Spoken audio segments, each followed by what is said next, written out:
Hello guys, आज हम बात करने वाले हैं ब्रिज कोर्स के नोटिफिकेशन के आधार पर जो उसके महत्वपूर्ण तथ्य हैं। परीक्षा कैसे होगी, किस माध्यम से होगी, उत्तर सब्जेक्टिव होंगे, ऑब्जेक्टिव होंगे, सभी कैसे पास हो सकते हैं, असाइनमेंट कैसे लिखें, वर्कशॉप में क्या क्या करना है, कैसे करना है, और पिछले वर्ष के प्रश्नों का विश्लेषण करके जानेंगे कि परीक्षा सच में कितनी आसान है। क्योंकि सच में ये बहुत ज़्यादा आसान परीक्षा है। और इसके साथ साथ दोस्तों, चूँकि ये ऑनलाइन है, इसके लिए आपको बहुत सारी जानकारियाँ नहीं मिल पाएंगी, तो प्लीज़ हमारे चैनल से जुड़े रहें।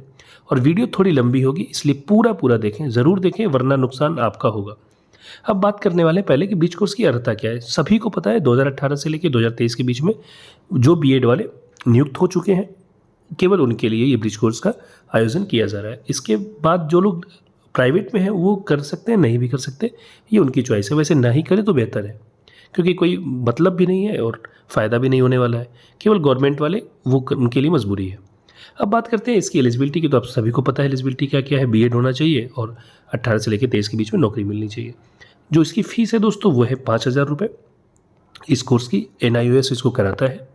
और इसमें जो क्रेडिट है वो टोटल क्रेडिट के आधार पर काम होता है। तो कुल क्रेडिट 16 अंक का है, प्रैक्टिकल को 6 और 10 जो है आपके थ्योरेटिकल का है। अब इसका पाठ्यक्रम क्या है, तो 7 मॉड्यूल में ये पाठ्यक्रम पूरा हो जाता है। एक एक करके विस्तार से जानेंगे मॉड्यूल के बारे में। तो सबसे पहले बात करते हैं मॉड्यूल 1, जिसका नाम है 521, 522, 523, 524। ये चारों मॉड्यूल सैद्धांतिक विषय के हैं। और 3 मॉड्यूल 525, 26 और 27 ये प्रयोगात्मक है। तो पहला प्रयोग SBA यानी कि स्कूल बेस्ड एक्टिविटी, स्कूल के आधार पर मॉड्यूल है। दूसरा है कार्यशाला यानी वर्क प्लेस पे। और तीसरा है प्रैक्टिस ऑफ टीचिंग, शिक्षण का अभ्यास करके। तो 521 में प्रारंभिक शिक्षा, चुनौतियां और सरोकार। इसमें आप केवल इतना जान लीजिए कि आपको केवल प्रारंभिक शिक्षा के महत्व, यानी पहले शिक्षा कैसी थी प्राचीन समय में, स्वतंत्रता के पश्चात, और अभी कैसे में, उसमें क्या क्या परिवर्तन हुआ और उसमें प्रगति किस प्रकार से हुई, प्राथमिक शिक्षा में किस प्रकार की चुनौतियाँ हैं और उन चुनौतियों को कैसे टैकल किया जाए। केवल इतना पढ़ना है। ये बहुत आसान चीज़ है। आप नहीं भी पढ़ेंगे तो भी इस पेपर को पास हो जाएंगे, पर थोड़ा बहुत देख लीजिए, ज़रूर देख लीजिएगा। इसके साथ साथ दोस्तों, प्राथमिक शिक्षा में गुणवत्ता कैसे बढ़ाएं, बच्चों का समग्र विकास कैसे हो, केवल इतनी सी चीज़ें हैं। और बहुत आसान पेपर, मैं इसको दिखाऊंगा भी आपको कि किस प्रकार से प्रश्न आता है। तो बहुत तनाव लेने की ज़रूरत नहीं है। इसके बाद दोस्तों बात करते हैं 522, प्रारंभिक विद्यालयी बच्चों की समझ। तो इसमें जो खंड है, इसके जो यूनिट है इसकी, वह है बच्चा और बचपन, सामाजिक सांस्कृतिक संदर्भ, जिसमें बच्चा और बचपन की समझ कैसी है, बच्चा कैसे समझता है, बचपन से लेकर किशोरावस्था तक परिवर्तन, इसमें विकासात्मक परिवर्तन, संज्ञानात्मक परिवर्तन, संवेगात्मक परिवर्तन। फिर बाल अधिकार क्या है।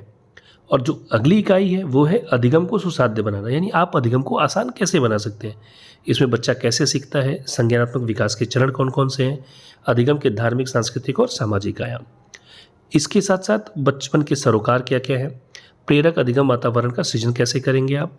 और जो अगली यूनिट है उसका नाम है पाठ्यचर्या एवं शिक्षण अधिगम प्रक्रिया, जिसके अंतर्गत पहला जो यूनिट है उसमें है अधिगम अनुभवों का संवर्धन, यानी अधिगम अनुभवों को आप कैसे बढ़ा सकते हैं। इसमें रचनावादी उपागम, रविन्द्रनाथ टैगोर वाला, भारतीय दार्शनिक उपागम, पाठ्यचर्या कैसे बनेगी, पाठ्यक्रम, विषय, पाठ्यपुस्तकें, ये सब कुछ आप पढ़े हुए हैं, सब कुछ आप जानते हैं। बहुत इसमें परेशान होने की ज़रूरत नहीं है। ICT का यूज़ कैसे करेंगे, समकालीन कक्ष में अधिगम अनुभवों का आरेखन कैसे करेंगे, कैसे इन अधिगम को और बढ़ाएंगे, समावेशी कक्ष का प्रबंधन कैसे करेंगे, शिक्षण अधिगम का आकलन कैसे करेंगे, समुदाय एक अधिगम संसाधन के रूप में, ये किस प्रकार से होगा कि आपको जो समुदाय है आपके लिए अधिगम संसाधन के रूप में कार्य करे। तो ये जीवन संवर्धन के फॉर्म में ये पूछा जाएगा आपसे। इसके बाद विद्यालयी विषयों का शिक्षण शास्त्र, इसके अंतर्गत आपको जाहिर सी बात है 4 विषय हैं, भाषा, गणित, पर्यावरण और या तो सामाजिक विज्ञान या फिर विज्ञान। तो सामाजिक विषय या विज्ञान तो बहुत आसान है। इसमें गणित का महत्व क्या है, गणित की प्रकृति, वैदिक गणित कैसे काम करती है, गणित बच्चे कैसे सीखते हैं, और गणित पर केंद्रित कौन कौन सी विधियाँ हैं, किन विधियों से आप गणित बच्चों को आसानी से पढ़ा सकते हैं, प्रयोगशाला या कोना गणित का कैसा होना चाहिए, आकलन कैसे करना चाहिए, विज्ञान का शिक्षण जानते हैं या विज्ञान की प्रगति कैसी है। अब बात करते हैं प्रयोग के कार्य। तो 525 में आपको समूह ए से कोई एक गतिविधि चुनना है। मेरे हिसाब से जो सबसे अंतिम गतिविधि, विभिन्न स्रोतों जातक कथा पंचतंत्र से कम 2 कहानी ले लीजिए और उनके मूल्यों की पहचान करिए जो उस कहानी के माध्यम से विकसित होते हैं। ये सबसे आसान है, इसी को आप ले सकते हैं। बाकी और भी 5 है, आप उसमें से कोई भी ले सकते हैं, लेकिन मेरे हिसाब से ये ज़्यादा अच्छा है। जैसे अपने विद्यालय में लागू आचार संहिता को पढ़ें और अनुकूल विद्यालय वातावरण बनाने की भूमिका का विश्लेषण करें, ये भी आप कर सकते हैं। समूह बी से भी कोई एक लेना है। बाल अधिकार के उल्लंघन से संबंधित समाचार पत्रों से 20 कतरन इकट्ठा करें, आपको मिल जाएगा। और बच्चों के अधिकारों से संबंधित जागरूकता उत्पन्न करने के लिए कोई उपाय सुझाएं, ये भी सबसे आसान है। वही समूह सी में भी आप सबसे आसान मेरे हिसाब से जो है, अपने विद्यालय एवं कक्षा कक्ष परिसर में स्वच्छता बनाए रखने के लिए आप क्या कदम उठाएंगे पहचानें, और परिसर को सुंदर बनाने के लिए आप बच्चों के साथ क्या कार्य प्रयोग करेंगे, ये एक आसान है, आप इसको भी चुन सकते हैं। एक स्कूल बेस्ड एक्टिविटी है। और समूह डी में आप जानते हैं कि उप समूह 1 और 3 से 1 और समूह 2 से 2 का चयन करना है। तो पहला है एक भाषा के खेल का आयोजन करें, ये कर सकते हैं। और शब्द मानचित्र एवं शब्द श्रृंखला, ये भी आप ले सकते हैं। चूँकि पहले से एक ही लेना है तो एक ले लीजिए, 2 से भी आपको 2 लेना था और तीसरे में से भी कोई एक लेना है। तो इसमें से जो एक लेना है वो मेरे हिसाब से जो बेस्ट है, एक इंडोर आउटडोर गणितीय खेल की रचना करें और जिनके माध्यम से आप 4 संक्रियाओं को पढ़ा सकते हैं। ये सबसे आसान है। आप ऐसे बना के गोला बना के 1 2 3 4 लिख के बच्चों को कुदा सकते हैं उस पर। ऐसे ही दोस्तों 526 के अंतर्गत कार्यशाला आधारित गतिविधियाँ हैं। अब कार्यशाला वाली गतिविधियाँ कहाँ होंगी, तो ये डाइट पर होंगी। इसमें क्या क्या करना है, तो आपको पाठ्य योजनाएं तैयार करनी है, प्रति विषय पर कम से कम 4 पाठ्य योजनाएं तैयार करनी है और इसके बाद इनका आपका वहाँ पर मूल्यांकन होगा। 527 में शिक्षण का अभ्यास होने वाला है। अब ये अभ्यास कैसे होगा, तो शिक्षण का अभ्यास जाहिर सी बात है कि प्रति विषय 4 विषय आपके पास है, चारों विषय में एक पर्यवेक्षक होगा जो आपके विद्यालय का ही होगा, वरिष्ठ शिक्षक होगा जहाँ पे आप काम करते हैं। तो 2-2 हर 4 विषयों के 2-2 पाठ्य योजनाओं का वो चेक वो करेंगे पर्यवेक्षक आपके, और हर विषय के 2-2 पाठों का को चेक करेंगे वाय पर्यवेक्षक यानी एग्जामिनर। तो इंटरनल है तो 2-2 तो वो अच्छा नंबर मिल ही जाएगा, क्योंकि आप उसी विद्यालय में, आपके विद्यालय के ही टीचर उसको नंबर देने वाले हैं, तो परेशान होने की इसमें भी ज़रूरत नहीं है। अब बात करते हैं 10 दिवसीय कार्यशाला जो NIOS अपनी तरफ से कराता है आपकी जानकारी के लिए। तो इसके अंतर्गत आपको 521 से कठिन क्षेत्रों पर चर्चा करेंगे, 522 की कठिन क्षेत्र, 523 की कठिन क्षेत्र, 524 की कठिन क्षेत्र। तो सारी चीज़ों पर आपसे चर्चा NIOS अवश्य कराएगा और ये चर्चा होगी स्टडी सेंटर पे। और ये भी जान लीजिए ये चर्चा छुट्टियों में होगी, या तो रविवार के दिन होगी या फिर किसी अन्य प्रकार से, जब भी गर्मी की छुट्टी हो, ठंडी की छुट्टी हो तभी होगी। तो इससे भी आपको परेशान होने की ज़रूरत नहीं है। अब असाइनमेंट को लेकर के दोस्तों एक सावधानी जो खुद NIOS कहता है कि अब ये सावधानियाँ बरतिए, आप उसको देख लीजिए। पहला तो संक्षिप्त उत्तर लिखिए, व्यवस्थित बनाइए और अप्रासंगिक वर्णों को बचिए, उनको मत करिए आप। उसके साथ साथ समय सीमा का ध्यान रखिए, शब्द सीमा का ध्यान रखिए। अपना जवाब खुद लिखिए, क्योंकि ऐसा नहीं कि आप प्रिंटेड मटेरियल पहुंचा दीजिए। और ससमय इसका जो आपको असाइनमेंट बनाना है वो ससमय आप दे दीजिए। अब देखिए 521, 522, 523 में सब में एक एक परियोजना कार्य और एक एक असाइनमेंट है। अब इसके साथ साथ दोस्तों आप देख सकते हैं कि जो भी आपने जवाब भेजा है उसकी एक प्रति अवश्य रखें, 2 प्रति करके रखें, क्योंकि अगर एक खो जाए तो पुनः आप उसको जमा कर दें। अब आप कहेंगे कि दूसरी प्रति कैसे रखें, हाँ इसकी फोटोकॉपी आप करा सकते हैं, इसमें कोई समस्या नहीं आने वाली है। अब 10 असाइनमेंट आपको लिखने हैं, आप देख सकते हैं वो सीधे सीधे ऊपर लिखा है 10 असाइनमेंट, 10 दत्त कार्य हैं, 521, और इसमें के लिए 25 अंक आपको मिलने वाला है। सभी 25-25 अंक के होंगे, 4 यानी 100 अंक आपको मिलना है। डाइट में जो कार्यशाला का आयोजन होगा यानी 526 के लिए, इसके लिए आपको करना क्या है कि आपको ये भी छुट्टियों में ही होगा और 100 अंक का होगा। ये 100 अंक आपको, इसके लिए आपको भाषा, गणित, पर्यावरण, विज्ञान, इन पर पाठ्य योजनाएं तैयार करना है, इस पर सामग्रियां भी तैयार करनी है और पोर्टफोलियो का विकास करना है। शिक्षक द्वारा ब्लूप्रिंट आधारित एक संतुलित प्रश्न पत्र भी तैयार करना है, निरूपित पाठों का अवलोकन करना है और प्रक्रिया में भागीदारी होनी है। प्रक्रिया में क्या करना है, जैसे मान लीजिए दूसरे दिन, पहले दिन का दूसरा जो सत्र है, पाठ्य योजना के आवश्यक कार्यों पर चर्चा, शिक्षण अधिगम सामग्री और इसके समेकित उपयोग पर चर्चा, ये चर्चा ही है। फिर दूसरे दिन गणित शिक्षण से संबंधित अवधारणाओं को सिखाने हेतु कम से कम 2 शिक्षण अधिगम सामग्रियों का निर्माण करना। ये आपको वही निर्माण करना है, वही प्रदर्शन करना है। और वो जो भी कार्डबोर्ड ले सकते हैं आप, चार्ट पेपर ले सकते हैं, उस पर आप बना सकते हैं, कुछ बहुत आसान है, इसमें नंबर आपको भर भर के मिलेगा, खूब नंबर मिलने वाले हैं। इसके बाद दोस्तों बात करते हैं 527 जो आखिरी मॉड्यूल है, उसमें आपको क्या करना है। तो ये जो मॉड्यूल है ये शिक्षण अभ्यास का है। इसके अंतर्गत देखिए 12 पाठों में से आप, चूंकि आपको 4 विषय हैं, हिंदी, गणित मतलब भाषा में हिंदी या अंग्रेजी, गणित, सामाजिक विषय और पर्यावरण, सामाजिक विषय या फिर विज्ञान, दोनों में से एक हो सकता है।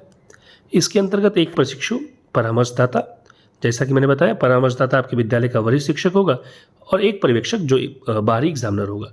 अब दो दो ये चेक करेंगे आपके परामर्शदाता और दो दो हर पाठ्य योजना को चेक करेंगे आपके बाहर से जो एग्जामिनर है। तो बहुत नंबर इसमें भी मिलने वाला है, परेशान होने की जरूरत नहीं है। परीक्षा के कार्यक्रम की बात करें तो देखिए 75 इन चारों में 521, 522, 523, 524 में बाह्य पूर्णांक 75 अंक। सफल होने के लिए कम से कम 30 नंबर चाहिए आपको, यही मेन है, 30 नंबर लाना। दत्त कार्य यानी कि असाइनमेंट के लिए 25 नंबर और असाइनमेंट में सफल होने के लिए 10 नंबर न्यूनतम चाहिए। अब बात करते हैं प्रयोगात्मक गतिविधियों में 525 भी 100 नंबर का, 526 भी 100 नंबर का और 527 ये 200 नंबर का है दोस्तों। इसके लिए आपको 100 नंबर चाहिए और 525 526 में 50 नंबर पास होने के लिए चाहिए। कुल जो नंबर है वो 800 नंबर का प्रश्न होने वाला है और ये दोस्तों बहुत आसान है, आप इससे ज़्यादा ही नंबर पाएंगे। और फेल पास होने के लिए जो परीक्षा है वो केवल 30 नंबर पाना है 75 में से। और सत्रांत परीक्षा कैसे प्रश्न आते हैं तो देखिए 10 अति लघु उत्तरीय प्रश्न जो कि कोई भी आप कर सकते हैं, 7 लघु उत्तरीय प्रश्न, ये आप अपने हिसाब से चुन सकते हैं, 7 कोई भी 7 प्रश्न, 9 प्रश्न आपको मिलेंगे लेकिन आपको 7 ही चुनना है। और 2 दीर्घ उत्तरीय प्रश्न, इसमें भी 4 प्रश्न पूछे जाएंगे, आपको कोई भी 2 प्रश्नों को उत्तर दे देना है। अब परीक्षा को लेकर आप एडमिट कार्ड के लिए जो हॉल टिकट जो आएगा उसमें देखिए केवल 4 ही विषयों की परीक्षा आपको देनी है, 521, 522, 523 और 524। इसलिए बहुत टेंशन नहीं लेना, केवल 4 विषय की परीक्षा आपको जाके देनी है। देखिए हर चीज़ आपको समझाने के चक्कर में वीडियो थोड़ी लंबी है, इसलिए प्लीज़ पूरा देखिएगा, नहीं तो जो भी डाउट होगा वो आप क्लियर नहीं कर पाएंगे। मैं बार बार कह रहा हूँ पूरी वीडियो जरूर देखिए। अब बात करते हैं पिछले वर्ष का प्रश्न पत्र कैसा है, तो इसके लिए मैंने 522 जो कोर्स कोड है उसके प्रश्न पत्र को हम देखते हैं। अंडरस्टैंडिंग एलिमेंट्री स्कूल चाइल्ड, तो पहला प्रश्न जो पूछ रहा है 1 से लेकर 10 तक प्रश्न में 2-2 नंबर के, 11 से लेकर 19 तक कुल 9 प्रश्न है जिसमें से केवल 7 करने हैं, ये 5 नंबर का है। और 20-21 इसमें आपको 4 प्रश्न मिलेंगे, 2 ही करना है, 10-10 नंबर का है। तो पहले बात करते हैं आप पहली पीढ़ी के बच्चे से क्या समझते हैं। जैसे बात है फर्स्ट जनरेशन चाइल्ड क्या होता है, आप क्या बच्चे की तस्करी यानी कि चाइल्ड ट्रैफिकिंग क्या होती है, सब ये तो आसानी सब जानते ही हैं। बचपन और किशोरावस्था के बीच क्या अंतर है। इसके बाद संज्ञानात्मक विकास का क्या उल्लेख है, संज्ञानात्मक विकास का सिद्धांत क्या है, ये होता क्या है।